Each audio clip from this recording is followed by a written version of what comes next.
Yang saya hormati Bapak Ketua DKM beserta jajarannya, dan yang saya cintai dan saya takzimkan para hadirin dan hadirat, ayahanda dan ibunda semuanya yang subuh kali ini mudah-mudahan kita semua dirahmati oleh Allah Subhanahu wa taala. Bapak-bapak semua, kajian kita sebenarnya masih ada kaitan dengan ilmu akidah, yaitu bab sam'iyat. Bab sam'iyat, jadi kan kita sudah pelajari akidah dalam waktu yang lumayan lama, terbagi ke dalam 3 bab besar, yaitu ilahiyat yang berkaitan dengan sifat Allah, kemudian nubuat yang berkaitan dengan sifat para nabi, dan yang ketiga adalah sam'iyat yang berkaitan dengan berita yang dikabarkan oleh Rasulullah tentang perkara masa depan atau hal-hal yang gaib. Nah, sam'iyat sendiri dari kata sama. Sama itu artinya mendengar.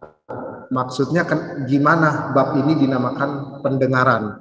Maksudnya dalam bab ini kita tidak bisa mengetahui ya dengan akal yang murni. Kalau dalam bab ilahiyat tentang keberadaan Allah Subhanahu wa taala, akal murni kita mampu mengetahui itu. Seandainya Al-Quran atau syariat tidak turun, akal bisa mengetahui kalau alam semesta ini punya pencipta. Penciptanya satu dan mempunyai sifat kuasa dan lain sebagainya. Mampu. Tetapi dalam bab sam'iyat, perkara tentang masa depan, perkara tentang akhirat, itu tidak bisa akal murni mengetahui hal tersebut. Misalnya, tentang siratal mustaqim, bahwasanya di akhirat nanti ada yang namanya siratal mustaqim, atau di akhirat nanti ada yang namanya telaga. Nah, seandainya syariat tidak turun, wahyu tidak turun kepada seorang nabi, maka akal kita nggak bisa mengetahui akan ada hal itu. Seperti perkara tentang masa depan yang berkaitan dengan hari kiamat, tentang Dajjal. Seandainya syariat tidak turun, seandainya wahyu dari Allah tidak mengabarkan, maka kita tidak bisa mengetahui di masa depan ada yang namanya Dajjal. Pengetahuan kita akan hal ini bergantung kepada pendengaran kita atau informasi yang kita dengar dari Rasulullah Shallallahu Alaihi Wasallam. Makanya perkara-perkara tentang masa depan, perkara-perkara tentang hal-hal gaib yang belum terjadi, itu dimasukkan ke dalam bab sam'iyat, di mana bab ini tidak bisa diketahui kecuali dengan informasi yang bersumber dari Rasulullah Shallallahu Alaihi Wasallam. Maka yang diteliti dalam bab ini adalah kualitas informasi dari Rasulullah. Misalnya, ini informasi dari Rasulullah tentang Dajjal. Valid nggak ini dari Rasulullah? Kalau valid, berarti dia pasti akan terjadi. Misalnya informasi tentang telaga Rasulullah atau tentang syafaat. Syafaat Rasulullah kan belum terjadi. Hal masa depan, hal gaib. Nah, yang diteliti oleh para ulama, berita tentang syafaat Rasulullah di hari kiamat, ini beritanya, hadisnya valid nggak? Diteliti. Kalau dia valid, berarti kita mengimani bahwasannya ini akan terjadi.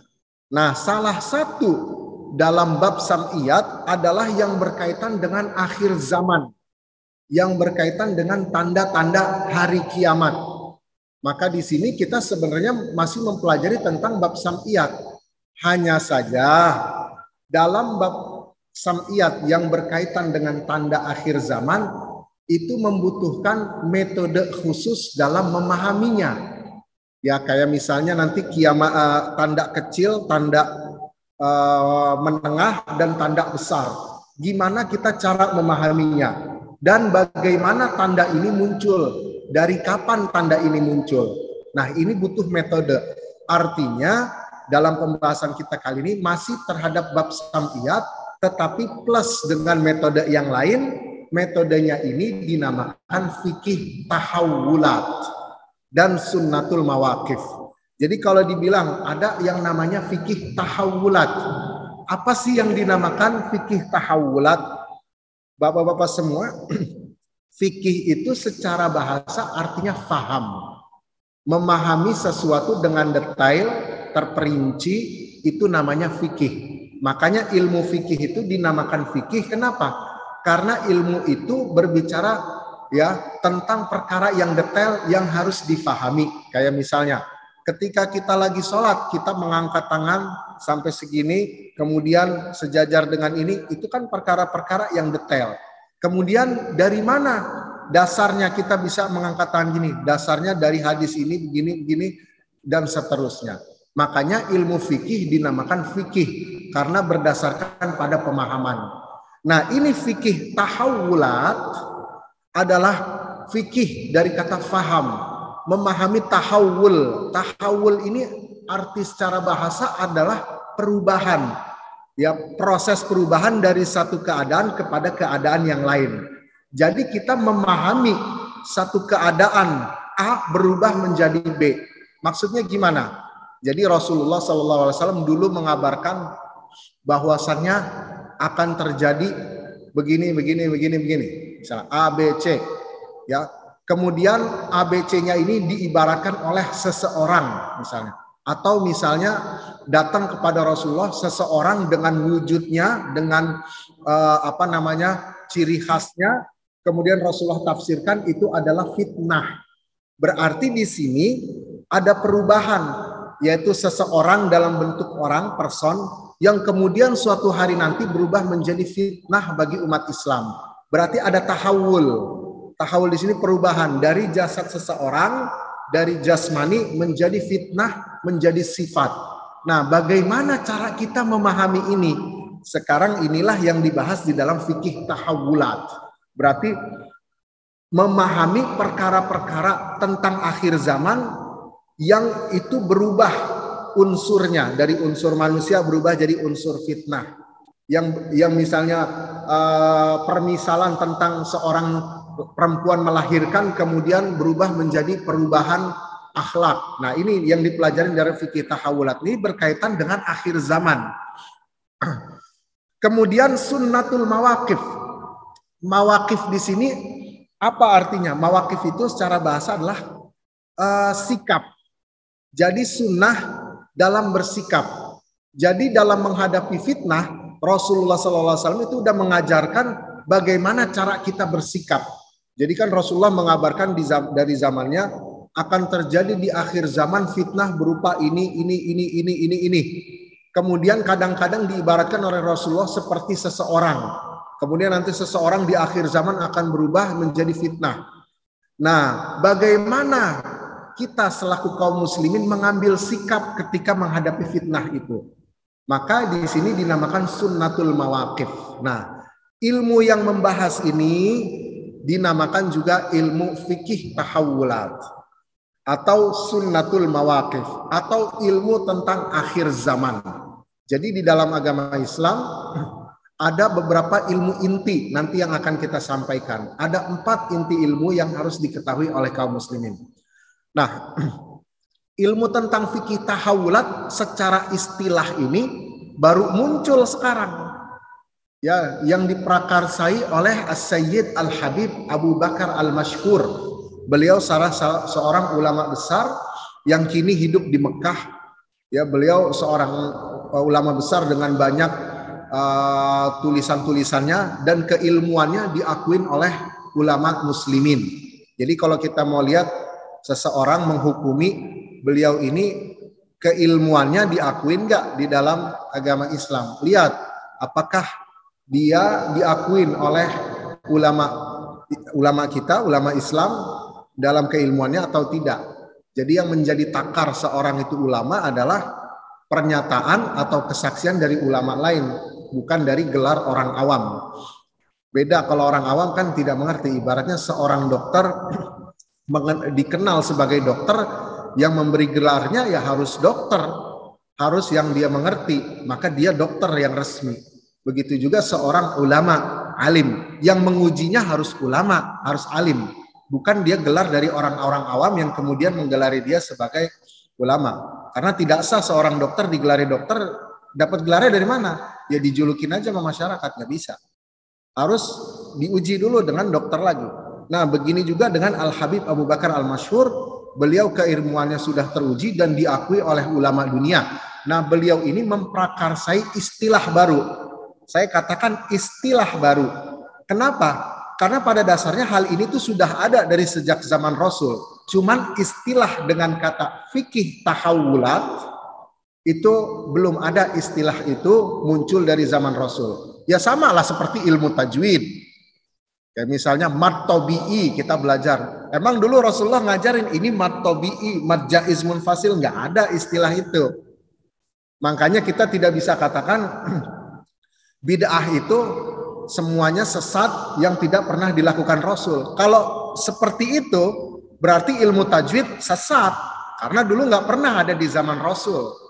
Rasulullah nggak pernah ngajarin mad tabi'i 2 harokat, nggak ada. Rasulullah tabi'in nggak ada ngomong mad tabi'i 2 harokat, mad jaiz munfasil 5-6 harokat, nggak ada. Ya, apalagi ditambah dengan mushaf yang diwarna-warnain. Dulu zaman Rasul yang namanya mushaf itu kosong, nggak ada harokatnya. Apalagi diwarna-warnain. Bahkan dulu belum jadi mushaf zaman Rasulullah, masih tersebar di mana-mana. Berarti mushaf yang ada sekarang juga bid'ah. Kalau kita katakan setiap bid'ah itu haram atau sesat, maka mushaf yang kita pegang, kita baca sesat. Karena dulu Rasulullah tidak seperti itu, tidak mewarnai, bahkan ditandain alis enggak.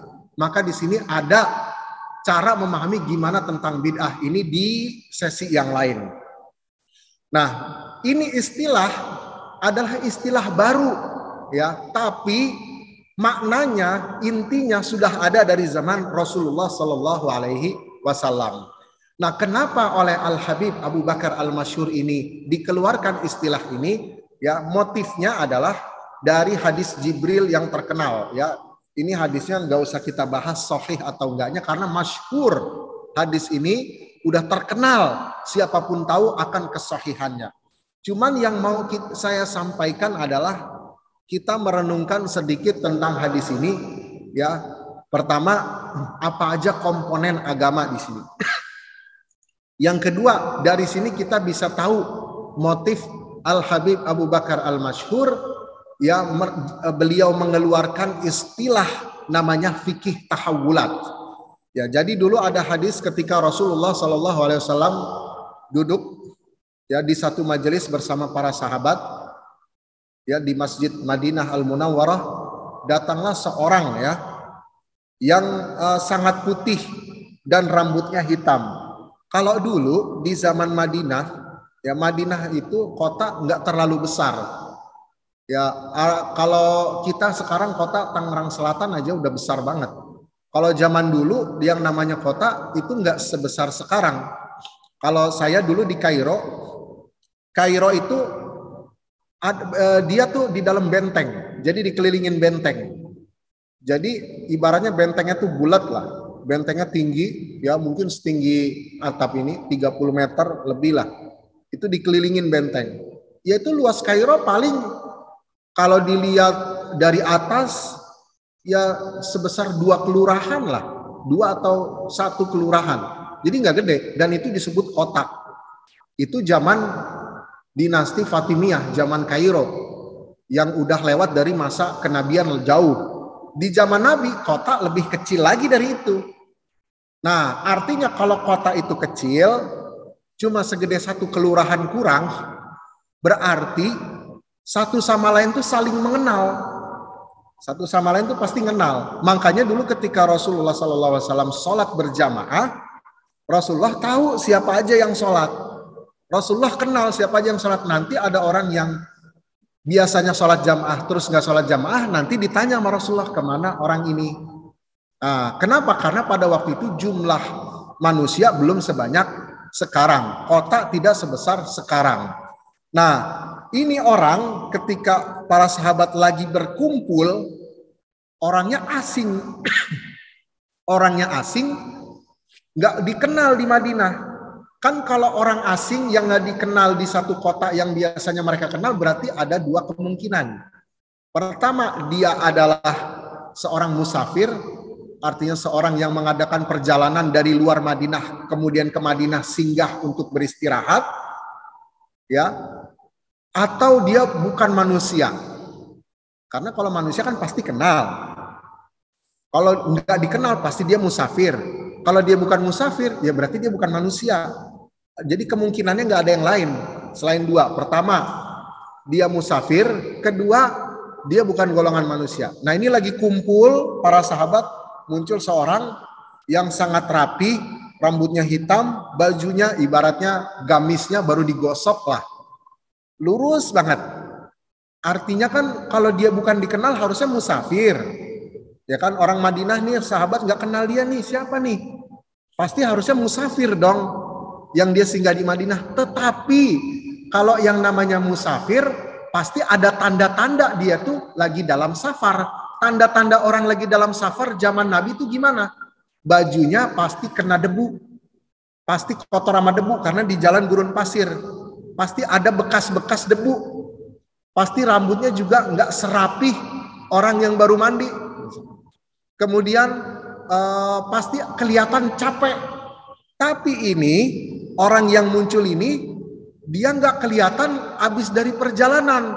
Bajunya rapih digosok, ya, gamisnya kayak baru digosok. Kemudian putih mengkilap. Kemudian rambutnya ya tersisir dan warna hitam pekat. Artinya kan dia bukan lagi dalam perjalanan.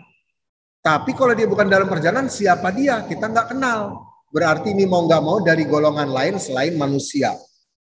Maka di sini pertama kali seseorang itu muncul di majelisnya Rasulullah ini membuat kaget. Ya, makanya kata Sayyidina Umar apa? Sayyidina Umar bilang tiba-tiba datang seorang laki-laki mengenai pakaian yang sangat putih dan amat hitam rambutnya. Nah, ya kan? Kemudian seolah-olah Sayyidina Umar bilang kita nggak kenal. Tapi kata Sayyidina Umar, tak terlihat padanya tanda-tanda perjalanan. Dia lagi perjalanan jauh, naik onta, pasti kan lecek. Gimana kan? Dan tidak ada seorang pun di antara kami yang mengenalnya. Ya kan? Seolah-olah kalau bilang kalau dia bukan musafir, harusnya kita kenal. Tapi ini kita nggak kenal. Siapa dong? Berarti ini bukan manusia. Ia segera duduk di hadapan Nabi, lalu lututnya disandarkan kepada lutut Nabi. Nah, jadi saling menyandarkan lutut. Nah, ini mungkin kita bertanya, kenapa ya orang ini sampai menyandarkan lutut sampai begini kepada Rasulullah? Para ulama menjelaskan ya dengan adanya sentuhan fisik ya kepada Rasulullah ini menandakan adanya untuk menandakan adanya kesinkronan antara yang bertanya dengan yang ditanya. Ya, menunjukkan adanya kedekatan emosional antara yang ditanya dan yang menanya. Nah, kemudian ia bertanya. Nah, orang yang ini bertanya tadi, wahai Nabi Muhammad, apa itu tentang Islam? Kemudian dikabarkan Islam itu adalah bersaksi syahadat, mendirikan sholat, zakat, puasa Ramadan, haji. Ya, kemudian tentang sampai situ ada 5.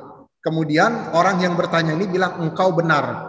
Nah para sahabat ya kalau kita ingin ikut merasakannya pasti kita juga kaget. Gimana orang yang asing nggak dikenal, dia bukan musafir, kita juga nggak kenal, tiba-tiba bertanya, habis ditanya dijawab, habis dijawab dia bilang benar. Artinya kan yang nanya tahu jawabannya. Jadi kalau saya tanya misalnya di mana Pak pasar misalnya Tanah Abang. Oh, Tanah Abang itu ada di Jakarta Pusat. Terus saya bilang, ya kamu benar. Berarti kan saya tahu kalau jawaban di mana pasar Tanah Abang itu. Nah berarti ini si penanya tahu jawaban sesungguhnya itu apa. Cuman dia bertanya lagi. Berarti pertanyaan si orang bertanya ini bukan maksud nanya karena nggak tahu.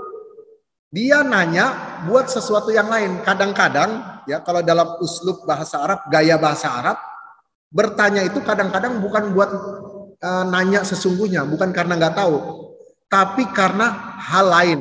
Misalnya di dalam Al-Quran, hal min khaliqin ghairullah, apakah ada Tuhan selain Allah?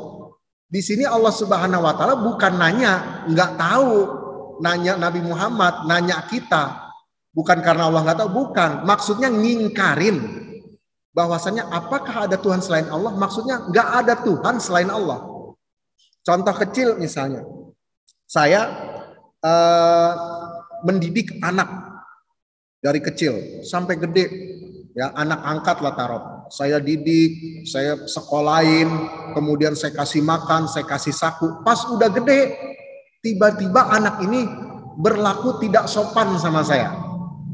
Ya misalnya bahasa gaulnya berlaku songong lah, misalnya berlaku songong. Terus saya nanyanya begini, apakah ini balasannya?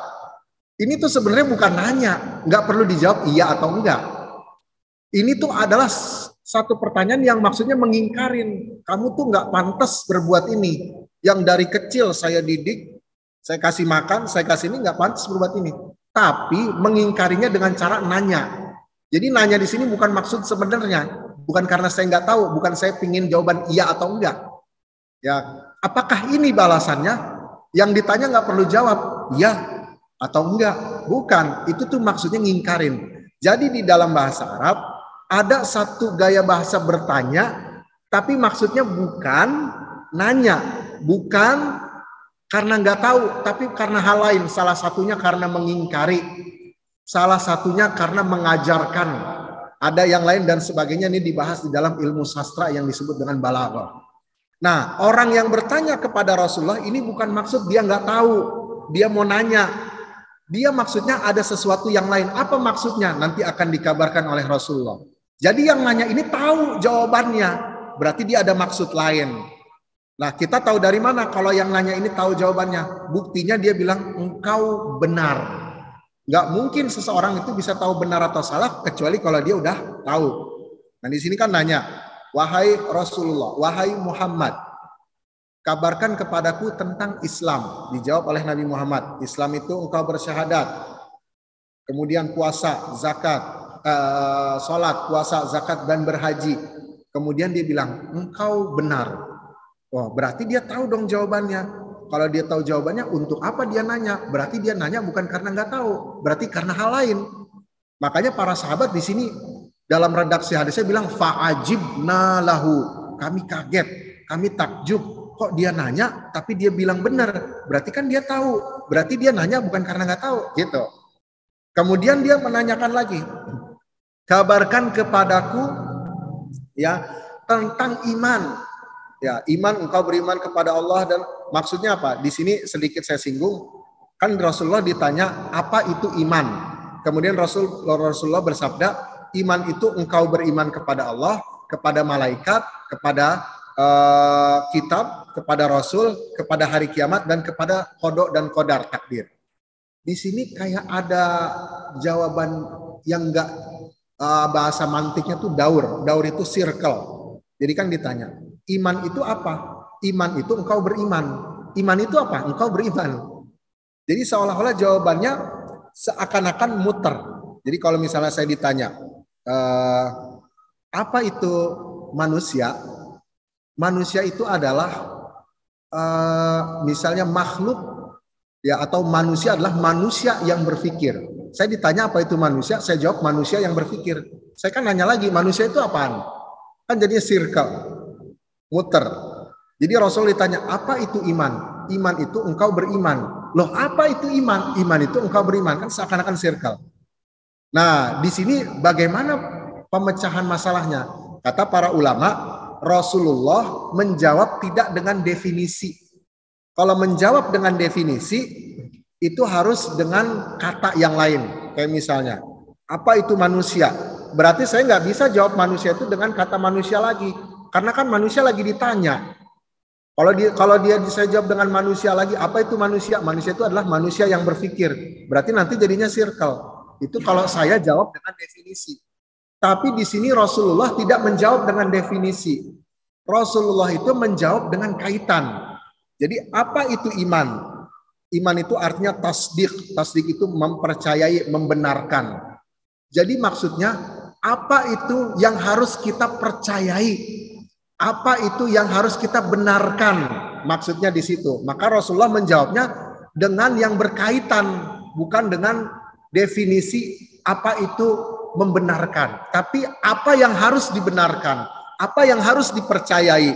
Jadi seolah-olah penanya itu bilang gini, wahai Rasulullah, apa yang harus diimani, apa yang harus dipercayai, apa yang harus dibenarkan oleh seorang muslim Yang harus dibenarkan, yang harus dipercayai adalah keberadaan Allah. Kemudian Allah Subhanahu wa taala mengutus rasulnya.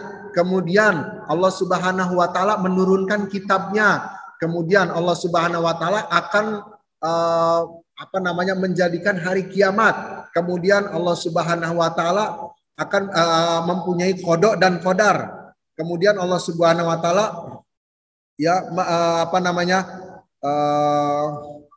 menurunkan kitab-kitabnya. Nah, 6 hal ini adalah hal-hal yang wajib dipercaya oleh kaum muslimin. Ya, itu yang dimaksud dengan hadis Rasulullah. Apa yang dimaksud dengan iman? Engkau beriman. Jadi di sini nggak ada circle. Jadi apa itu iman? Iman itu engkau beriman. Enggak, Rasulullah di sini lagi menjelaskan kaitan iman. Apa yang harus diimani, sehingga tidak ada circle muter seperti ini. Nah, kemudian setelah dijawab, orang yang nanya bilang lagi, engkau benar. Berarti dia udah tahu lagi jawabannya. Ya. Kemudian ditanya yang ketiga, wahai Muhammad, kabarkan kepadaku apa itu ihsan. Tadi Islam, ya, iman, sekarang ihsan. Dalam satu riwayat iman dulu, iman, Islam, ihsan. Sekarang apa itu ihsan? Ihsan itu engkau beribadah kepada Allah seakan-akan engkau melihatnya. Jadi ihsan ini adalah buah daripada iman dan Islam. Setelah ada iman dan Islam, baru dia ihsan. Jadi beribadah kepada Allah setelah dia bersyahadat, setelah dia meyakini keberadaan Allah dengan kuat dengan dalil-dalilnya, seperti yang kita pelajari pada pelajaran-pelajaran akidah sebelumnya. Kemudian akan timbullah satu kondisi, satu rasa di mana orang itu ketika beribadah dia seakan ada di hadapan Allah langsung dan melihat Allah langsung. Nah, ini berarti ihsan ini adalah buah daripada iman dan Islam. Nah, kemudian kita lihat di sini yang bertanyanya belum berhenti. Dia bilang engkau benar, ya kan? Tapi belum berhenti, nanya lagi. Lalu berkata lagi, beritahukan kepadaku kapan terjadinya kiamat. Nah, di sini agak sedikit berbeda jawabannya dari sebelumnya. Kalau Rasulullah sebelumnya jawab dengan tegas, lugas, singkat, padat, jelas. Kalau di sini Rasulullah bilang, tidaklah yang ditanya lebih tahu daripada yang bertanya. Maksudnya apa? Jadi kan kata Rasulullah, tidaklah yang ditanya lebih tahu daripada yang bertanya. Maksudnya orang yang ditanya dan yang bertanya itu sama-sama enggak tahu. Berarti malaikat Jibril pada pertanyaan ketiga ini enggak tahu jawabannya. Begitu juga yang ditanya, yaitu Nabi Muhammad juga enggak tahu jawabannya. Jadi kalau ditanya kapan hari kiamat persisnya, malaikat Jibril dan Nabi Muhammad sama-sama enggak tahu. Nah, dari sini bisa kita ambil pertama poin, bahwasannya jikalau ditanya pada sesuatu yang kita belum yakin jawabannya atau enggak tahu, ya jawab saya tidak tahu. Jangan sampai kita menjawab dengan asal sehingga jawabannya tidak meyakinkan. Dan ini terjadi di zaman sekarang, ya, dari sebagian para dai yang dia belum mempunyai jawaban secara utuh, tetapi dia hanya mengakalkan. Maka kata Imam Malik, dulu Imam Malik seorang imam besar, ya, hafal ratusan ribu hadis. Ketika dalam satu majelis beliau ditanya 40 permasalahan. Tapi yang dijawab oleh beliau cuma 6. Sisanya beliau bilang saya nggak tahu. Artinya bukan maksud beliau nggak tahu, artinya beliau belum yakin dengan jawabannya. Sehingga perlu beliau teliti lagi, perlu beliau fikirkan lagi. Jadi nggak asal wah. Jadi difikirkan dulu, ya, dicermati dulu, baru dikasih fatwa. Nah, inilah adab kita. Rasulullah nggak tahu, bilang nggak tahu.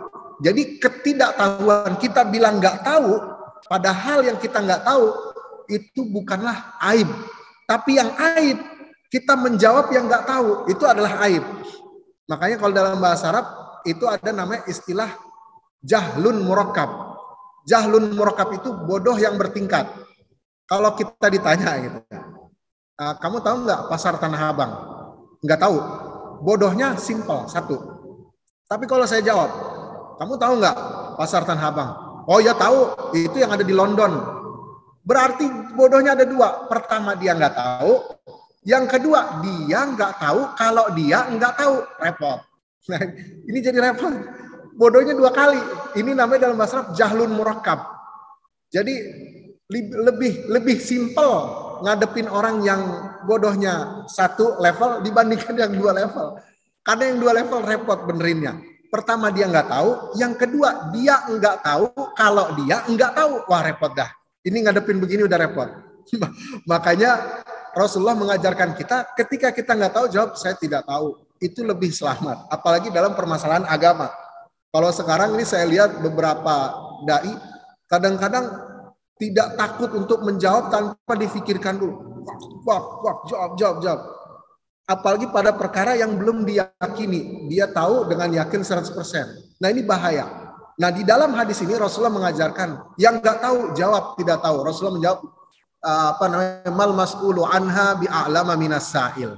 Ya, jadi yang ditanya tidak lebih tahu daripada yang bertanya.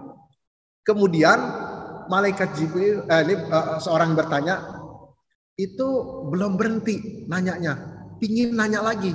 Dan pertanyaannya ini beda sama pertanyaan yang 3 sebelumnya. Kalau yang 3 sebelumnya, yang bertanya udah tahu apa jawabannya. Tapi dalam pertanyaan ini yang bertanya belum tahu jawabannya. Maka kata yang bertanya, coba kabarin apa tanda-tandanya. Tanda-tanda tentang hari kiamat. Baru dijawab oleh Rasulullah. Jadi kalau ditanya kapannya, Rasulullah sama yang bertanya sama-sama nggak tahu. Tapi kalau tanda-tandanya Rasulullah tahu. Bahkan dari A sampai Z Rasulullah tahu. Dan diringkas dengan singkat tanda-tanda hari kiamat dari A sampai Z dalam hadis ini dengan kalimat yang singkat. Apa tandanya? Antalidal amatu rabbataha. Ya, bahwasannya akan terjadi seorang perempuan melahirkan tuannya. Kalau di dalam terjemahan lain, seorang hamba sahaya perempuan melahirkan tuannya. Itu tanda pertama.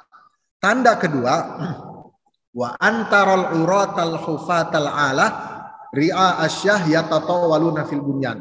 Engkau melihat ya antarul urata. Urata itu orang yang tidak berpakaian. Maksudnya gimana? Pakaiannya itu primitif. Uratal alata. Allah itu miskin, fakir. Ya, ru'a asyah, mereka pengembala kambing. Jadi maksudnya hidupnya itu hidup badui. Ya mereka semua ya tatawaluna fil bunyan, saling meninggi-ninggikan bangunan, berlomba-lomba ninggi-ninggiin bangunan. Kalau dicermati sedikit, gimana orang badui yang primitif kok meninggi-ninggikan bangunan? Kalau meninggi-ninggikan bangunan berarti kan dia nggak badui ya, nggak primitif. Dia punya peradaban, dia punya ini. Ini gimana maksud hadisnya? Nah, ini adalah simbol. Ini adalah rumusan yang Rasulullah kasih kepada kita apa yang terjadi di akhir zaman itu 2. Pertama, ya seorang hamba sahaya perempuan atau perempuan secara umum melahirkan tuannya. Yang kedua, orang badui, orang miskin, fakir tapi bisa berlomba-lomba dalam bangunan. Nah, kemudian setelah dijawab ini, nanti kita akan bahas makna dari yang terakhir ini ya. Setelah dijawab ini, tiba-tiba orang tersebut berdiri dan langsung meninggalkan majelis. Ya, meninggalkan majelis. Tentu para sahabat habis itu nanya, ya kalau seandainya saya ada duduk di situ, juga pasti akan kaget dan pasti akan bertanya-tanya. Ini orang aneh, kita nggak kenal. Dia juga bukan musafir.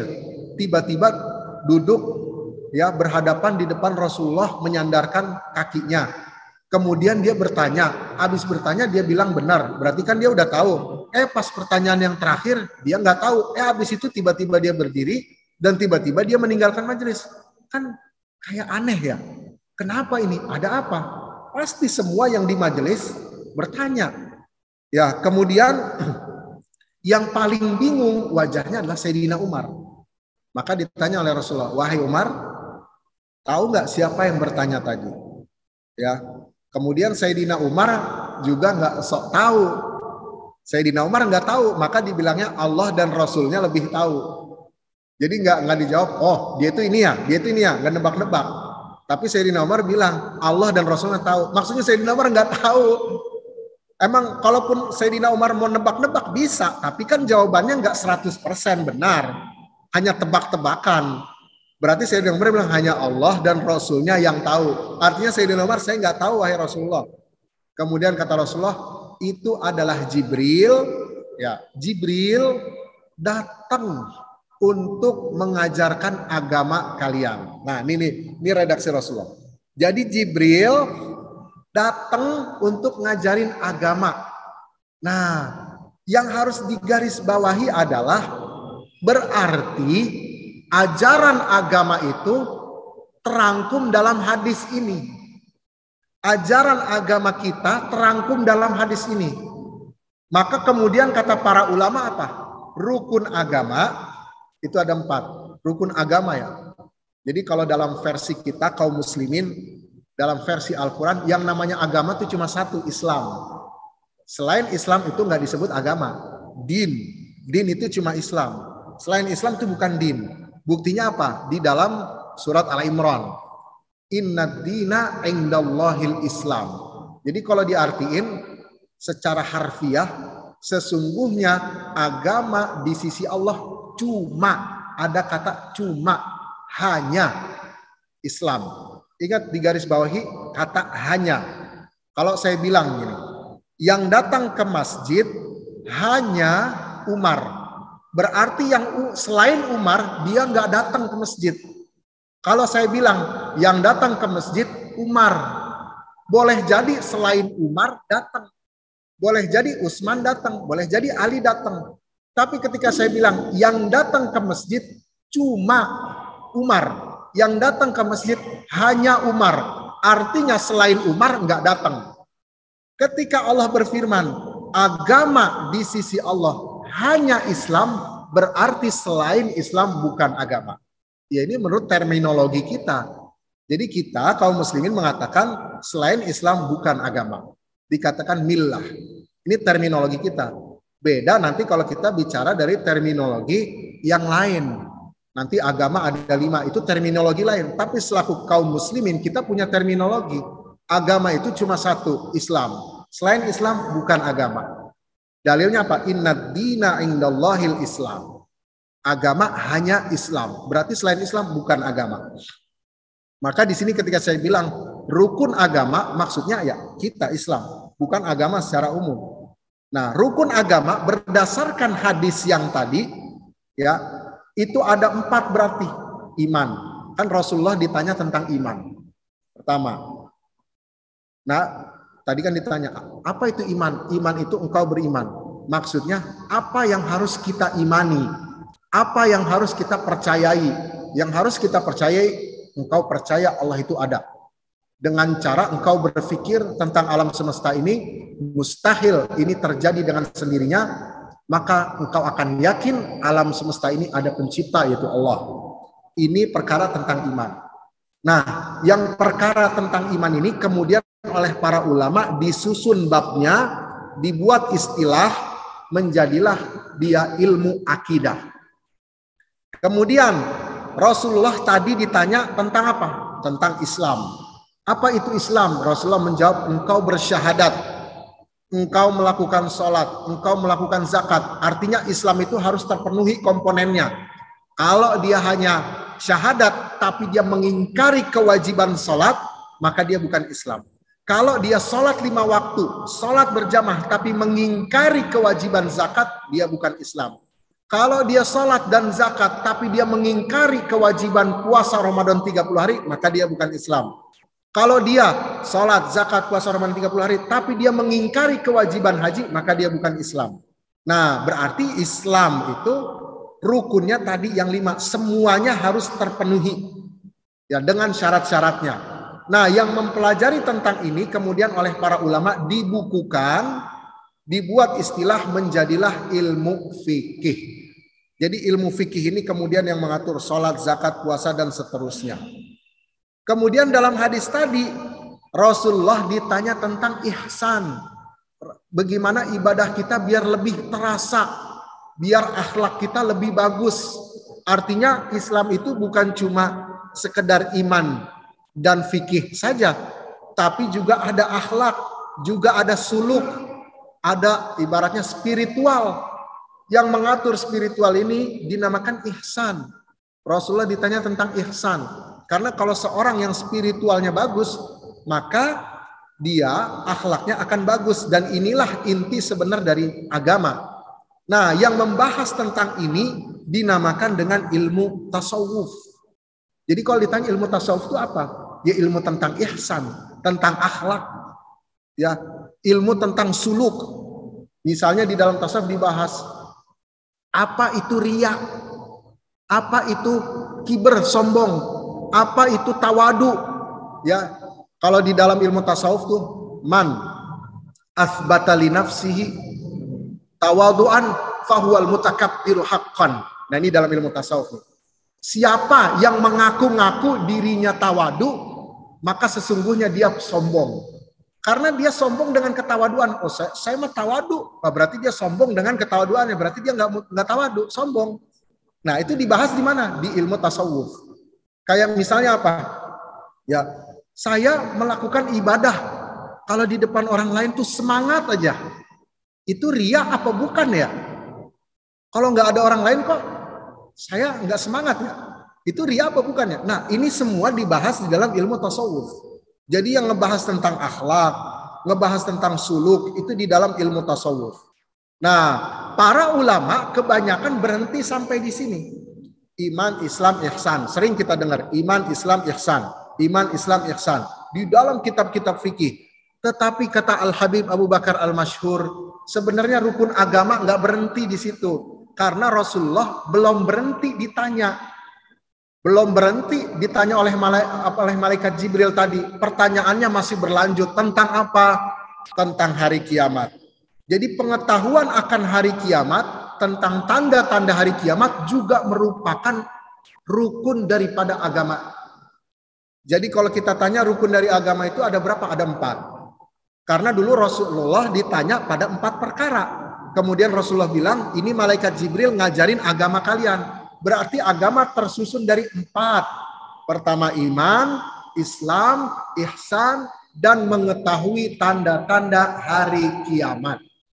Yang inilah kemudian disebut dengan fikih tahawulat yang kita mau bahas. Nah, sebenarnya pengetahuan akan hari kiamat itu erat kaitannya dengan ilmu akidah bab sam'iyat. Makanya saya katakan ketika kita masuk bab sam'iyat, kemudian membahas tentang hari kiamat, tentang tanda-tanda kiamat, maka kita sandingkan ini dengan ilmu fikih tahawulat, bagaimana cara kita memahami tanda-tanda hari kiamat. Nah, disinilah yang membuat Al-Habib Abu Bakar Al-Masyhur dia mengarang atau mengeluarkan istilah baru bernama fikih tahawulat. Jadi motifnya karena rukun agama itu sebenarnya ada 4, yang nomor 4 ini banyak dilupakan oleh kaum muslimin. Yang nomor 4 ini belum banyak dibicarakan oleh ulama kaum muslimin. Ulama muslimin kalau membicarakan hal ini itu di dalam satu kitab khusus, tetapi tidak secara metode yang sudah sempurna. Kayak misalnya kitab Al-Bidayah wan Nihayah, hanya sebutkan kisah-kisahnya. Tapi belum bisa dipahami bagaimana cara menafsirkan ini.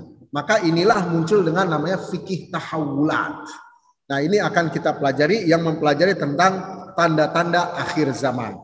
Nah, kemudian kita lanjut ya dari hadis Rasulullah SAW ya, an Abi Hurairah radhiyallahu anhu, bu'istu ana was-sa'atu kahatain. Aku diutus dan hari kiamat, antara jarak aku dan hari kiamat itu seperti ini ya. Jadi seperti 2 jari, antara jari telunjuk dengan jari tengah. Nah, di sini ada isyarat. Pertama, jari tengah itu kan lebih tinggi daripada jari telunjuk. Ya. Kemudian dia berdekatan. Berarti dari sini ada 2 poin yang bisa kita ambil. Pertama, jarak antara masa Rasulullah dan hari kiamat itu dekat banget. Kalau kita lihat misalnya Deket gimana ya? Kita sama Rasulullah aja 1000 tahun. Itu kan jaraknya jauh. Nah, di sini kita pakai hitung-hitungan Allah, bukan pakai hitung-hitungan waktu manusia. Jadi di dalam ayat Al-Quran, inna yauman inda rabbika ka'alfi sanatin mimma ta'uddun. Sesungguhnya satu hari di sisi Allah itu sama dengan 1000 tahun bagi manusia. Atau yang kita kenal dengan teori relativitas waktu. Yaitu ada nggak? Al-Quran udah ngisyaratin dari zaman dulu. Ada relativitas waktu. Ibaratnya kalau kita bilang, ya bumi berputar dalam 320 putaran matahari 325 hari. Nanti planet Mars sama planet Jupiter beda lagi. Al-Quran udah ngabarin, satu hari bagi Allah, 1000 tahun bagi manusia. Berarti ada relativitas waktu. Nah, ketika Rasulullah mengabarkan, aku diutus dengan hari kiamat itu seperti 2 jari ini. Deket banget dalam hitungan waktu. Nah, hitungan waktunya ini pakai hitungan Allah. Jadi kalau kita taruh ya, antara Rasulullah, jarak Rasulullah sampai jarak kita, itu baru 1 hari. Karena 1 hari bagi Allah, 1000 tahun bagi kita. Nah, ini jarak antara Rasulullah ke kita tuh baru 1 hari. Dekat kan, sehari itu dekat banget. Nah, di sini hari kiamat dengan zaman Rasulullah itu dekat, tapi juga berdasarkan hitungan Allah Subhanahu wa taala. Kapan ya Allah yang tahu. Yang jelas dekat. Dan Rasulullah dalam hadis lain bersabda, wa kullu atin qarib. Setiap yang datang itu dekat. Karena semua akan datang. Nah, jadi kita harus yang harus kita tekankan di sini bahwasannya tanda hari kiamat itu dekat. Kalau Rasulullah aja udah bilang dekat, apalagi zaman kita, kan? Kemudian ya. Nah, yang harus kita pahami ya dari hadis tadi pertama, ya tadi saya belum menyinggung kenapa Rasulullah SAW mengisyaratkan kalau tanda hari kiamat itu dengan 2 tanda. Ya, pertama tadi seorang perempuan melahirkan tuannya. Yang kedua, orang yang fakir badui berlomba-lomba dalam meninggikan bangunan. Di sini adalah satu rumusan, satu simbol. Kalau di hari kiamat tandanya itu berkutat pada 2 tanda. Pertama, tanda perempuan melahirkan tuannya. Yang kedua, tanda orang badui meninggikan bangunan. Maksudnya apa? Maksudnya perempuan melahirkan tuannya, ya kan kalau kita lihat ya, perempuan melahirkan tuannya. Ini menunjukkan satu ya kebiasaan yang keluar dari fitrahnya. Ya, ibaratnya atau dalam redaksi lain, seorang hamba saya perempuan melahirkan tuannya. Ini menunjukkan adanya perubahan ya dalam hal perilaku dari yang baik menjadi tidak baik. Perubahan perilaku yang tadinya sesuai dengan ajaran Rasulullah menjadi tidak. Perilaku ya yang berubah yang mengarah kepada keburukan. Contoh kecil aja. Contoh kecil ya yang realita, misalnya itu merupakan adab bagi seorang itu untuk berkata sopan dan bahkan diam di hadapan orang tua. Ya. Dulu Ibnu Abbas radhiyallahu anhu masih kecil, duduk di antara majelis bapak-bapak. Tapi Ibnu Abbas dia cerdas, pinter. Cerdas, pinter. Tapi Ibnu Abbas itu nggak mau menunjukkan kepintarannya dan kesalahan orang yang berbicara di dalam majelis. Karena itu orang tua. Jadi dia diam. Itu karena dia masih kecil. Artinya di sini ada adab seorang anak. Tapi coba kita lihat zaman sekarang. Itu anak bukan hanya orang tua, sama guru juga itu sudah berani. Bahkan yang jadi tuannya murid sekarang kalau zaman sekarang kalau menurut saya. Di sekolah-sekolah yang jadi tuan itu sekarang murid. Walaupun sekolah judulnya sekolah Islam. Jadi bukannya guru yang menentukan bagaimana belajar, tapi sekarang murid bagaimana yang menentukan untuk belajar. Ini ada perubahan signifikan dalam suluk. Suluk itu perilaku. Yang harusnya murid itu mengikuti gurunya, secara logika masuk akal murid mengikuti kan pingin ilmu, berarti yang punya kebaikan dan punya ilmu itu guru, yang punya kuasa guru, maka yang harus mengikuti yang mau, kan secara logika gitu Mas.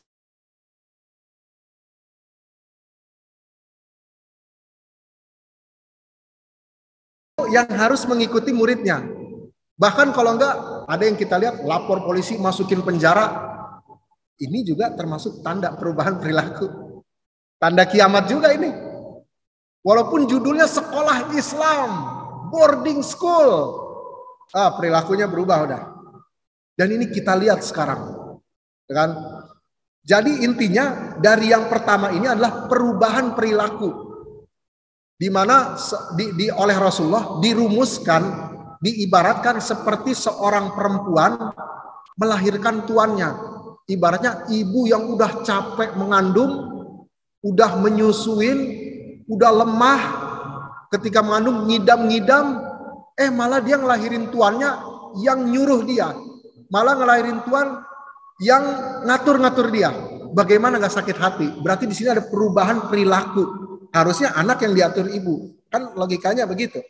Tapi ini kebalik, berarti ada perubahan perilaku di akhir zaman. Saya rasa ini udah sangat real di antara kita. Jadi ini udah terjadi benar di hadapan mata kita, perubahan perilaku. Jadi perilaku yang A, yang harusnya buruk, ya karena dipoles dengan sedemikian rupa, dikemas sedemikian rupa, itu menjadi baik. Nah, ini udah terjadi. Ya kan, kalau kita lihat mungkin kemarin ada saya inian WhatsApp itu kan kumpulan LGBT di sana di Mampang lagi nari-nari, ya kan. Nanti dia akan berlindung bahwasanya LGBT ini bukan hal yang buruk, gitu. Padahal 3 agama Islam, Kristen, Yahudi udah ngabarin semuanya buruk, gitu kan. Tapi dengan dia dibungkus dengan kemasan yang begitu bagus. Dengan kemasan, maka ini disebut dajjal. Jadi kalau dajjal itu secara bahasa ya, dari kata dajjal, dajjal itu bohong, tapi bohongnya kelas kakap. Kalau kita suka lihat anak kecil bohong, kita tahu dia bohong, nah itu bohongnya kelas bawah, bukan bohong dajjal. Kalau bohong dajjal itu bohong tapi nggak ketahuan, dikemas sehingga dia benar, kelihatannya benar, itu dajjal. Ya, jadi busuk tapi kemasannya bagus banget. Wah, mengkilap, wah ini bagus nih, cakep, padahal busuk. Nah, itu dajjal. Kerjaan dajjal tuh gitu. Ya, makanya secara bahasa dajjal, bohong tapi kelas kakap tuh dajjal. Ya, bohongnya udah tingkat profesor. Itu dikira dajjal. Nah, ini di akhir zaman perilaku berubah.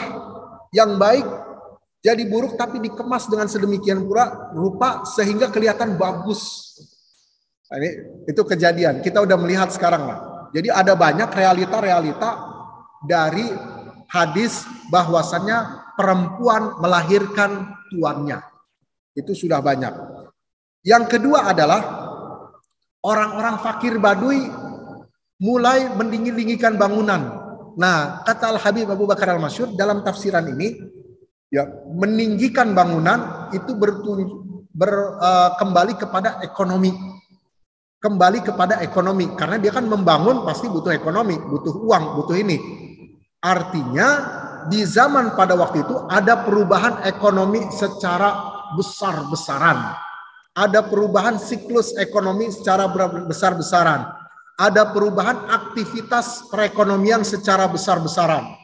Secara signifikan. Salah satunya ya, misalkan yang dulu awalnya pakai dinar dan dirham, kemudian berubah sampai sekarang jadi uang elektronik atau bahkan muncul kripto. Besar-besaran. Ya, itu muncul ya. Kemudian yang kedua, ya, riba bersebar di dalam segala aspek kehidupan.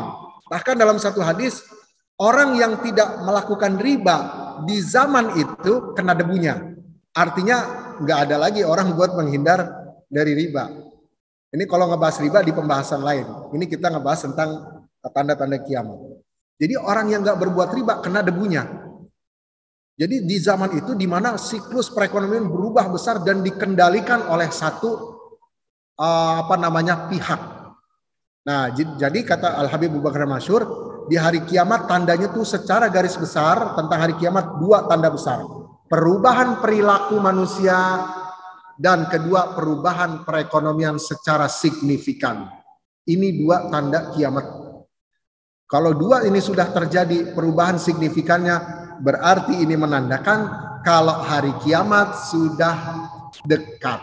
Dan ini sudah kita lihat dengan ini. Kemudian kita lanjut ya Bapak-bapak, sedikit lagi. Ya. Jadi sekali lagi saya ulang ya, tanda akhir zaman itu berkutat pada dua. Perubahan perilaku, kemudian perubahan besar-besaran dalam perekonomian. Itu dia dua tanda besar. Ini saya hanya menukilkan pendapatnya Sayyid Al-Habib Abu Bakar Al-Masyhur. Nah, kemudian beliau juga membuat satu peta, ya. Peta apa? Peta fitnah. Jadi bukan hanya sekedar tanda kiamat, karena tanda kiamat ini berhubungan sama fitnah.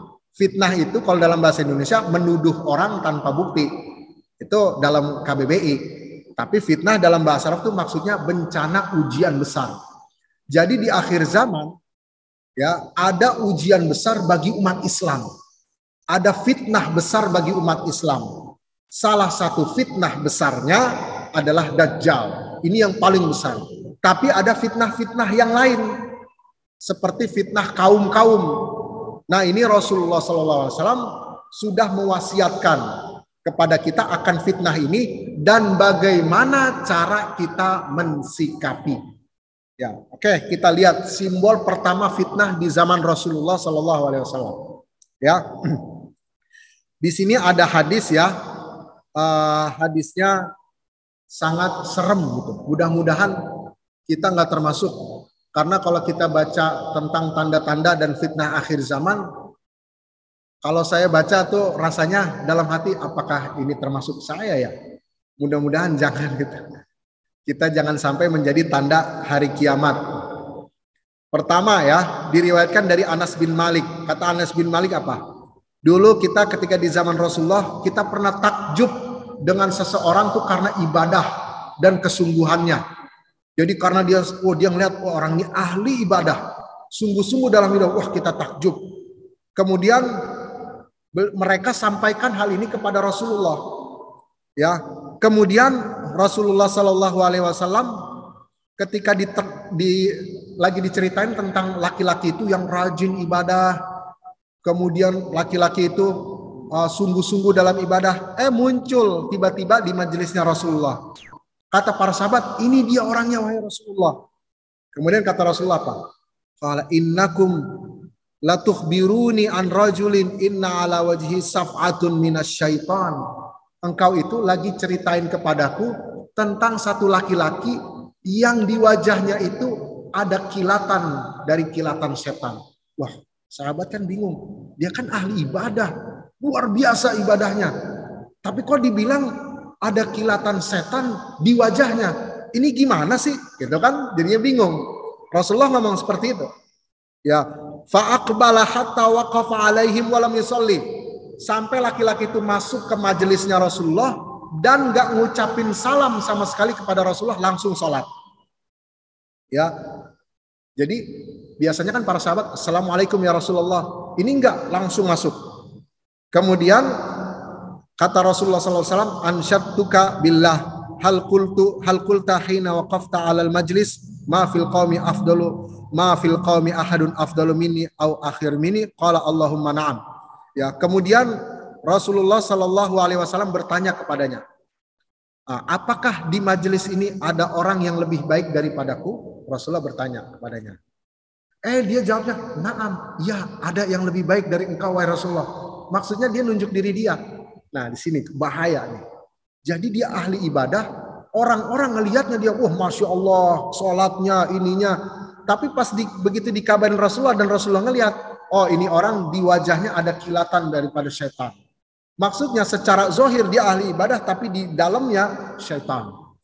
Makanya Rasulullah nanya, wahai fulan, apakah di majelis ini ada orang yang lebih baik daripada aku?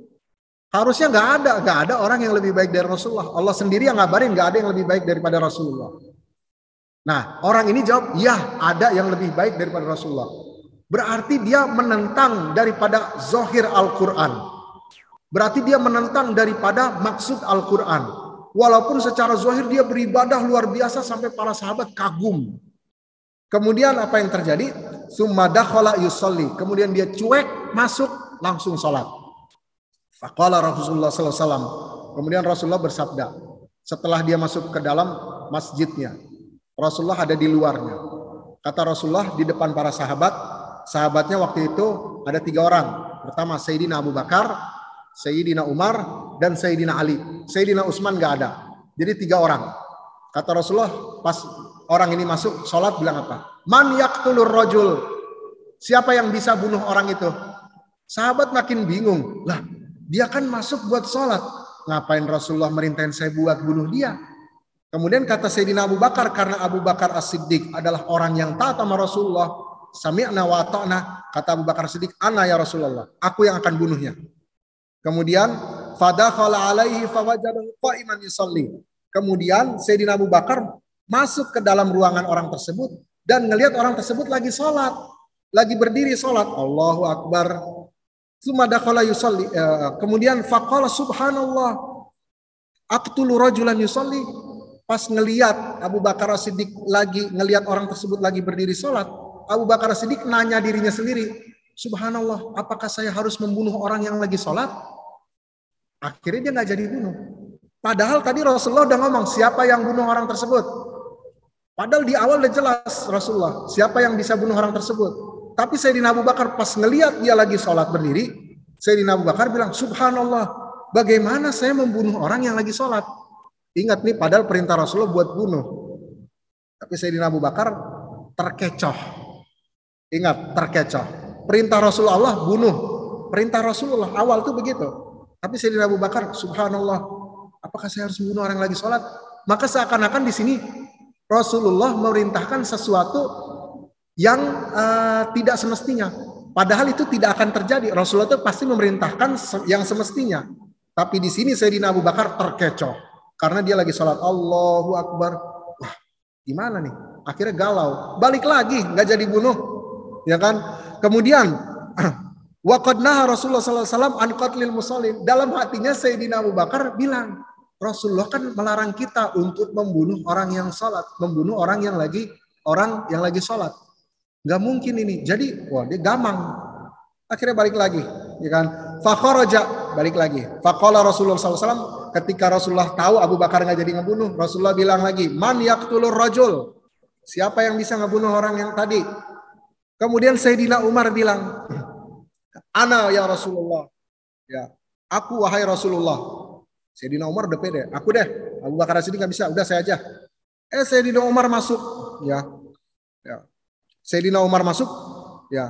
Faqala, nah, ketika Sayyidina Umar masuk, kalau Umar ana, fadakhala fawajadu wadi'an wajhahu. Ketika Sayyidina Umar masuk, orang tersebut lagi sujud.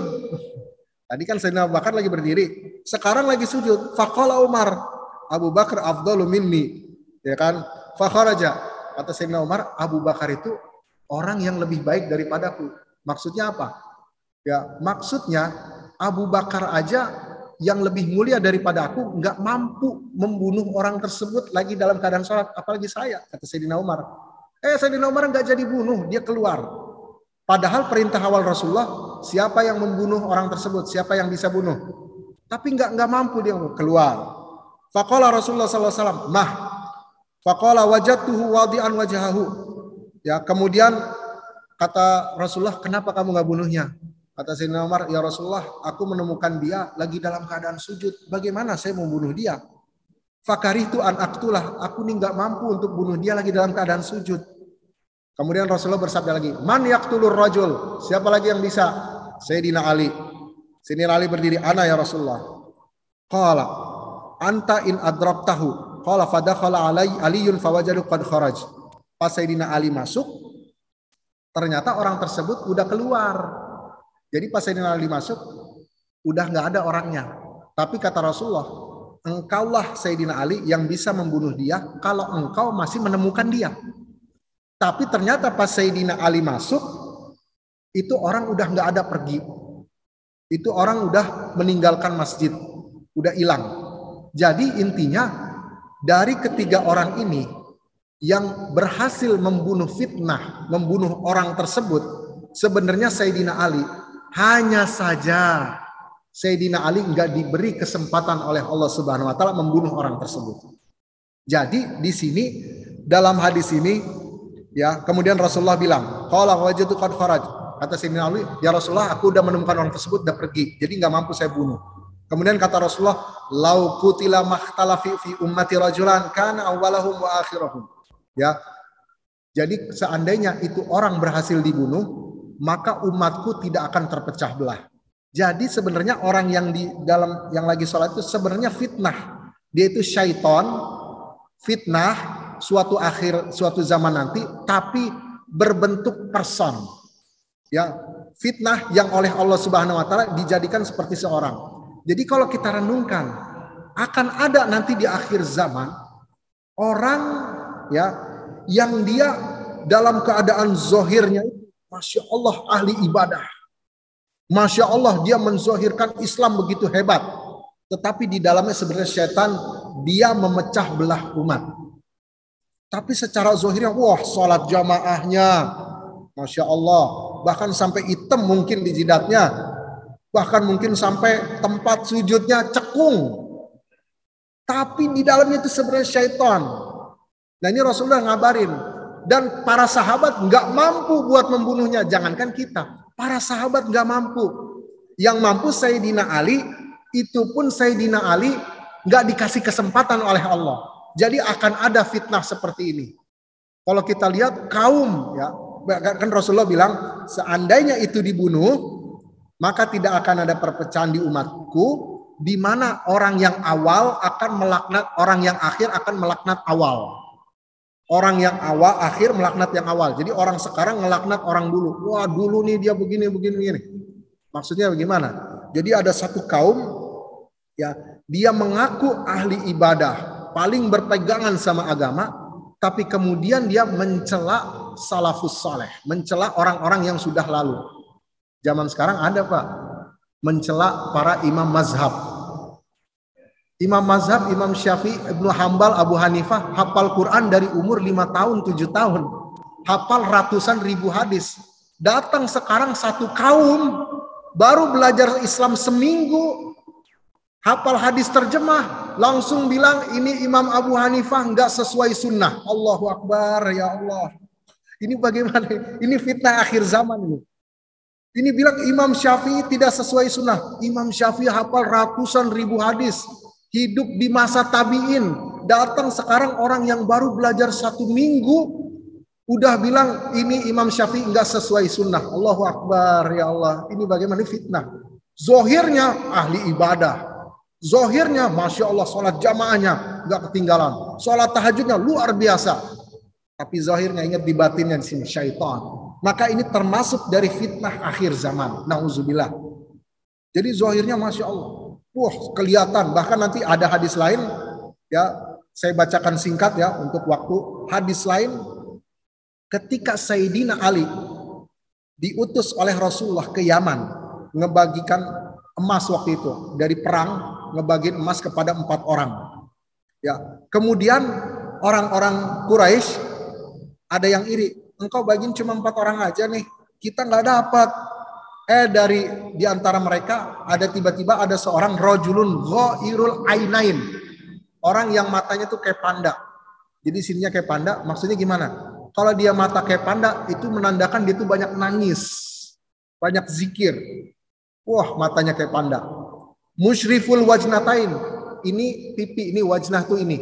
Ininya tuh kelihatan, artinya dia kurus. Maksudnya dia menandakan kurus karena dia sering menangis, sering beribadah. Naitul jabin, ya ininya jidatnya nonjol. Ya, ada dalam satu hadis jidatnya hitam. Kasul lihya, jenggotnya lebat. Makhlukun, rambutnya botak. Perlu diketahui bapak-bapak, dulu Rasulullah nggak pernah botak. Rasulullah tuh pernah rambutnya panjang sampai segini tapi rapi. Kadang pendek, tapi botak Rasulullah nggak pernah. Nah ini ada satu orang jenggotnya tebal, botak, matanya mata panda, ini yang ini, pipinya seperti ini nonjol. Dalam satu hadis, ini jidatnya hitam.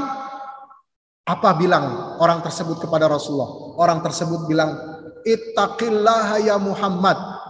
Takutlah kepada Allah wahai Muhammad. Subhanallah. Berani dia nasihatin Nabi buat bertakwa. Pertanyaannya, siapa orang yang bertakwa? Yang paling bertakwa di antara kita kalau selain Nabi. Jadi dia berani. Ittaqillaha ya Muhammad. Bertakwalah kepada Allah wahai Muhammad. Pertanyaannya, siapa yang bertakwa kalau bukan Nabi Muhammad? Dalam hadis dikatakan, inilah atqakum lillah, akulah orang yang paling bertakwa. Dinasehatin sama orang ini, wahai Muhammad, bertakwalah kepada Allah. Subhanallah. Siapa orang ini? Kemudian apa kata Rasulullah? Faqala man yuti'illaha idza asaitu. Siapa yang mentaati Allah kalau aku bermaksiat? Siapa yang mentaati Allah kalau aku nggak bertakwa? Rasulullah sampai bilang gitu. Jadi orang ini menyangka kalau dia itu lebih tahu, lebih paham Islam daripada Rasulullah. Dia lebih tahu tentang ajaran Islam daripada Rasulullah. Jadi dia lebih paham tentang Al-Quran daripada Rasulullah. Wah, kacau balau ini. Ini udah kacau balau, fitnah awal. Sama seperti orang yang mengklaim lebih paham tentang sunnah daripada Imam Syafi'i. Kacau balau. Lebih paham tentang sunnah daripada Abu Hanifah. Kacau balau. Abu Hanifah, Imam Syafi'i semua belajar langsung dari tabi'in. Lah ini siapa? Belajarnya dari mana? Nggak tahu kita, wallahu alam. Dan mengklaim dia lebih paham sunnah. Luar biasa. Maka ini ada nih gen-gen kayak begini di zaman Rasulullah, ini udah ada nih bibitnya. Suatu saat akan muncul dan ini menjadi tanda hari kiamat. Kemudian faqala ayat mununi Allahu ala ahli al-ardi fala ta'manuni fasalahu rajulun qatlahu ahsibuhu Khalid bin Walid. Jadi kata Rasulullah, apakah kamu nggak percaya kepadaku kalau aku ini sudah menjalankan amanah sementara aku ini dapat amanah dari Jibril? Jadi aku ini udah amanah. Kemudian Rasulullah memerintahkan siapa yang bisa bunuh dia. Diperintahkan Rasulullah. Padahal tuh orang udah kelihatan tanda ahli ibadah. Tapi di sini ingat, ya Rasulullah tuh mengisyaratkan, nanti saya ini kan. Kata Rasulullah, siapa yang bunuh dia? Khalid bin Walid maju. Aku ya Rasulullah. Kemudian kata Khalid bin kemudian famana'ahu falamma wala qala inna min di'dihi hadza. Tapi setelah Khalid bin Walid mau ngebunuh, Rasulullah melarang. Kemudian Rasulullah bersabda, inna min di'i hadza, dari tulang sulbi orang tersebut akan muncul satu kaum yaqra'unal Qur'an, mereka membaca Al-Qur'an, wala yujawizu hanajirahum, tapi Al-Qur'an cuma sampai lidah mereka, enggak sampai hati, hanya sampai tenggorokan, enggak sampai hati.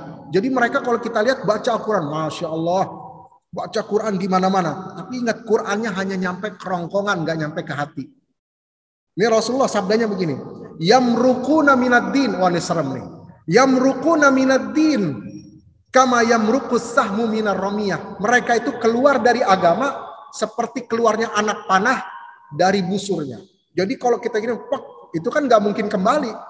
Artinya dia keluar jauh banget. Kemudian apalagi ciri mereka? Yaqtuluna ahlal Islam, mereka membunuh kaum muslimin, wa yada'una ahlal awsan, tetapi oleh kaum penyembah berhala mereka baik.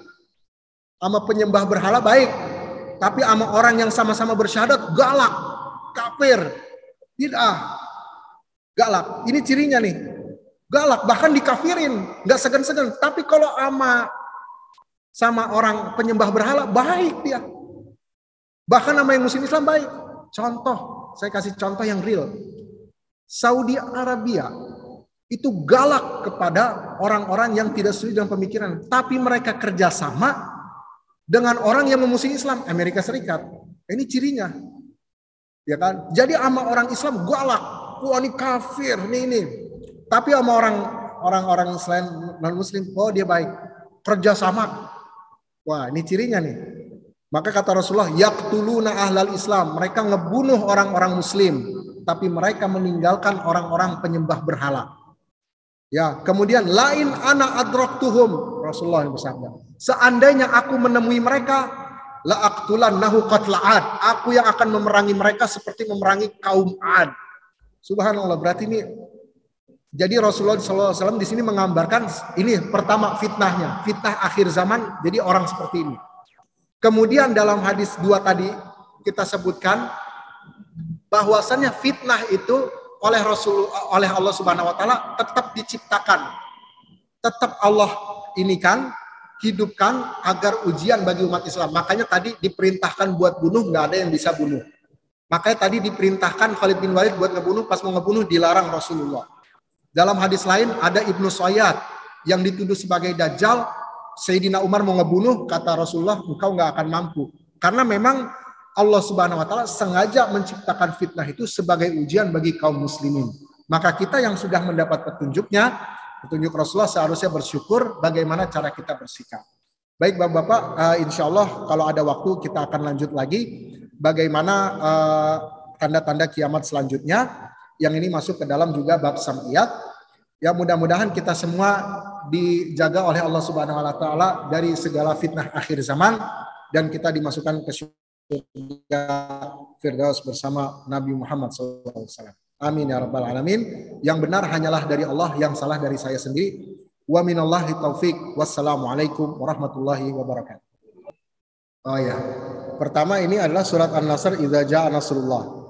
Kita harus pahami dulu sebab daripada turunnya ayat ini. Pertama, sebab dari turunnya ayat ini adalah ketika Rasulullah waktu itu mau berhaji dan tidak jadi karena ada perjanjian.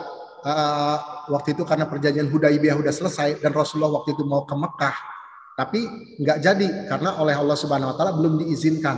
Akhirnya mereka yang sudah berangkat balik lagi ke Madinah. Nah, ketika di Madinah turunlah ayat idza jaa nasrullahi wal fath. Kalau diartikan izaja secara harfiah, jika telah datang pertolongan Allah. Kan jika telah datang, kalau jika berarti ada maka. Makanya mana? Makanya itu fasabbih. Jadi jika telah datang pertolongan Allah, maka bertasbihlah. Nah sekarang kita lihat, apa yang dimaksud pertolongan Allah. Pertama kita lihat dulu dari segi bahasa. Kalau kita mengatakan jika, kan berarti belum terjadi. Misalnya gini, saya mengatakan, jika saya datang ke rumahmu, maka saya akan minum.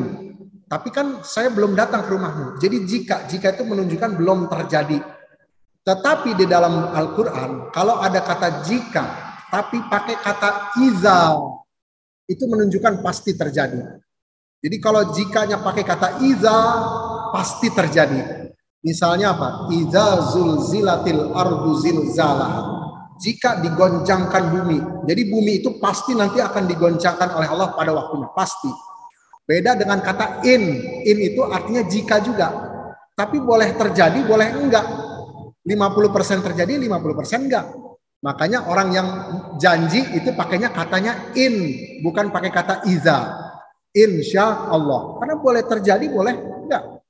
Tapi kalau udah pakai kata iza di dalam Al-Quran pasti terjadi. Nah, jika telah datang, Rasulullah faham akan ayat ini. Artinya pertolongan Allah pasti datang di tahun depan dan orang-orang akan berbondong-bondong masuk Islam. Maka Rasulullah pada saat itu bertasbih. Maka di sini idza jaa nasrullahi wal fath wa ra'aitan nas sayadkhuluna fi dinillahi afwaja fasabbih. Fasabbih itu maka bertasbihlah. Pada saat itu Rasulullah langsung bertasbih. Kenapa? Karena ini bakalan terjadi. Nah, apa yang dimaksud dengan nasrullah? Nasrullah di sini pertolongan Allah, kemenangan Rasulullah pada saat itu atas kaum jahiliyah, di mana orang-orang pada saat itu jadi bersimpati dan berempati kepada kaum muslimin dan mereka masuk Islam. Maka dari sebelum penaklukan kota Mekah, orang-orang sudah berbondong-bondong suku-suku di Arab masuk Islam, yang kemudian menjadi mayoritas umat Islam di sana. Kemudian pas datang ke Mekah terjadi Fathu Makkah, orang-orang Quraisy yang mereka tadinya bukan muslim jadi masuk Islam. Inilah makna dari wa ra'aitan nas sayadkhuluna fi dinillahi afwaja. Mereka bondong-bondong. Nah, artinya ayat ini sebenarnya menceritakan tentang penaklukan Mekah di mana pada saat itu kaum muslimin berbondong-bondong masuk Islam. Pertanyaannya, apakah ayat ini hanya berlaku bagi penaklukan Mekah aja atau akan berulang? Nah, jawabannya ya akan berulang. Tetapi apakah ada terjadi realita sekarang masuk ke dalam agama Allah secara berbondong-bondong? Ya kalau kita lihat terjadi. Kita lihat bagaimana perkembangan Islam di Eropa, bagaimana perkembangan Islam di Amerika. Saya punya teman yang dia dari lahir di Amerika. Ya, dia hidup di Amerika, di Los Angeles. Dia menceritakan kepada saya bagaimana perkembangan Islam di sana. Saya percaya, kenapa? Karena dia dari lahir di sana dan gede di sana dan sampai sekarang di sana. Dan ini menunjukkan perkembangan yang signifikan. Berarti ini menunjukkan pertolongan Allah sehingga orang masuk ke dalam agama Allah dengan berbondong-bondong. Jadi masuknya orang dalam agama Allah dengan berbondong-bondong itu terjadi sampai sekarang juga. Dan itu terjadi di negara-negara yang bukan mayoritas Muslim. Seperti itu, Pak. Baik. Oke, satu dulu mungkin Pak ya, saya tanggapi satu dulu. Yang masalah bagaimana kita bisa melihat orang Arab itu dengan kaum kufar ya.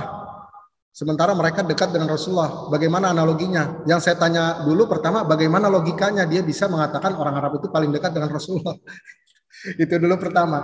Justru Al-Quran mengabarkan orang Arab Baduy itu paling banyak munafiknya.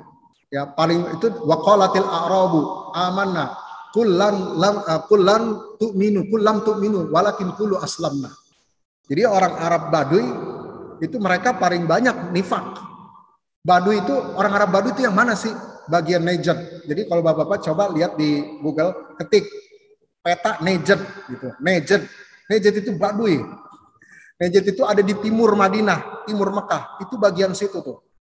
Nah, Najd Rasulullah pernah mengisyaratkan kalau fitnah bagi umat Islam akan keluar dari Najd. Dari bagian timur. Nah, ini yang pemimpin sekarang khususnya dari Saudi Arabia itu mereka dari Najd. Nah, terus kemudian apakah mereka dekat dengan Rasulullah? Pertama gini ya, Bapak-bapak, ya. Setiap pemimpin kaum muslimin siapapun itu ada sisi baik, ada sisi buruk, ya. Tetapi dalam hal ini ada pemimpin yang dikabarkan oleh Rasulullah sebagai tanda fitnah, sebagai pembuka fitnah. Ya salah satunya yang ada sekarang. Itu nggak bisa dipungkiri oleh siapapun kalau ini tanda. Kenapa? Karena semua apa yang dikabarkan Rasulullah ada semua. Sekarang saya mau tanya, pemerintah, ini maaf saya jadi agak frontal ya. Pemerintah Saudi Arabia lantang nggak sama masalah Palestina? Palestina itu urusan kaum muslimin, lantang nggak? Di mana suara menyerukan untuk berjihad ke Palestina? Nggak ada. Nggak ada. Coba tanya. Dari semuanya. Harusnya kalau memang itu benar pemimpin muslim yang benar-benar 100%, dia harusnya menyerukan jihad ke Palestina. Harusnya. Jihad di sini bukan hanya perang, tapi hanya membantu ekonomi, membantu ini. Siapa yang menyuarakan? Tetapi lihat, kalau dalam perang terhadap Qatar kemarin, Qatar diembargo. Kanan, kiri, atas, bawah. Oleh siapa? Ya oleh dia lagi kaum muslimin. Arab Saudi. Yang embargo siapa? Orang muslim. Jadi ketika sama orang muslim galak. Ketika sama orang yang kafir harbi lembut. Ya ini gimana? Yang kafir harbi jelas-jelas Masjidil Aqsa. Direbut, lembut dia. Mari kita kerjasama bagaimana kita rundingkan. Itu sama orang kafir harbi. Tapi sama orang Islam yang dia syahadat, dia sholat, dia zakat, dia puasa Ramadan. Galak, embargo. Gimana ini ceritanya? Jadi dekat dengan Rasulullah dari mana? Nah ini nggak bisa kita hindari. Fitnah akhir zaman itu nggak bisa kita hindari. Semua akan datang, tinggal tunggu waktunya. Yang ada sekarang itu benar-benar udah terlihat. Jadi yang kita lihat sekarang, pertama sama kaum muslimin begitu bengisnya, kasarnya, galaknya sama orang kafir harbi. Kita teman. Bahkan Trump datang ke sana dikasih hadiah triliunan dolar. Ini siapa kita tahu kan Trump. Terus kita lihat lagi kaum-kaum orang Arab ngebangun Dubai. Itu habis berapa triliun dolar. Coba kalau hartanya itu dipakai untuk ya membangun kekuatan kaum muslimin yang ada di Palestina. Ya, mengenyangkan perut kaum muslimin yang kelaparan di Afrika. Habis udah nggak ada lagi kaum muslimin, beres. Tapi ini duit segitu banyak kok dipakai ngebangun tinggi bangunan. Bahkan di samping Mekah itu ada bangunan tinggi banget, paling tinggi di dunia, jam itu kan. Itu duitnya habis berapa coba? Jadi di mana kedekatan dengan Rasulullah? Seandainya Rasulullah hidup, nggak akan setuju dengan pembangunan gedung tinggi di samping Ka'bah. Nggak bakalan setuju. Bahkan dulu dalam satu riwayat, dulu di Mekah nggak ada rumah yang lebih tinggi daripada Ka'bah. Tapi sekarang lihat tuh, gedung bangunan. Lihat bagaimana. Nah, jadi ini adalah nggak bisa dipungkiri. Jadi kita jangan berlogika, dia kan Arab. Kalau Arab dekat Rasulullah, nggak juga. Belum tentu Arab dekat Rasulullah. Abu Jahal Arab, Abu Lahab Arab, Abu Sufyan Arab. Yang dibunuh, ya, jadi belum tentu yang Arab dekat dengan Rasulullah. Jadi tidak logikanya tidak benar. Dia kan Arab, dia dekat Rasulullah. Tidak benar. Jadi seperti itu. Jadi analoginya adalah bahwasannya di antara pemimpin Arab itu keluar orang-orang yang rakus serakah dengan dunia, jauh dari petunjuk Rasulullah, maka terjadilah seperti yang terjadi. Itu di analogi. Udah ya? Baik, kalau gitu kita tutup dengan baca Al-Fatihah saja. Al-Fatihah. Bismillahirrahmanirrahim. Ya karena udah karena saya ini dan wassalamualaikum wa akhiru da'wahum alhamdulillahi rabbil alamin. Wassalamualaikum warahmatullahi wabarakatuh.